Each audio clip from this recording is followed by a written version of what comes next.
സാവധാനം ഒരു deep breath ഉള്ളിലേക്ക് എടുക്കുക.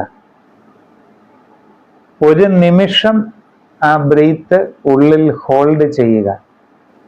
അതിനുശേഷം ദീർഘമായ ഒരു നിശ്വാസം, ആ ബ്രീത്ത് അതേ അളവിൽ പുറത്തേക്ക് വിടുക. ഒരു ദീർഘശ്വാസം ഉള്ളിലോട്ട്, ഒരു നിമിഷം അത് ഉള്ളിൽ തങ്ങി നിൽക്കണം.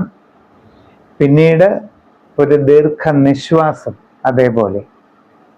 അത് കഴിഞ്ഞാൽ വീണ്ടും അടുത്ത ഒരു ദീർഘശ്വാസം ഉള്ളിലോട്ട് എടുക്കുക.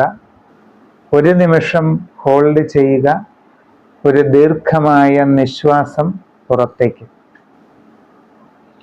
വീണ്ടും ഒരു ദീർഘശ്വാസം ഉള്ളിലേക്ക് എടുക്കുക, ഹോൾഡ് ചെയ്യുക, ദീർഘമായ ഒരു നിശ്വാസം.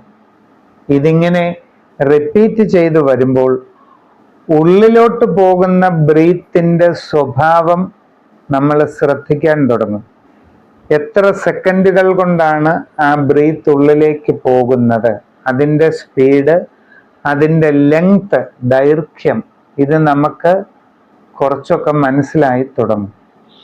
പിന്നീട് ഒരു നിമിഷം ബ്രീത്ത് ഉള്ളിൽ നിൽക്കുമ്പോൾ ടോട്ടൽ നിശ്ചലതയാണ്, അതും നമ്മൾ ശ്രദ്ധിക്കാൻ തുടങ്ങും. പിന്നീട്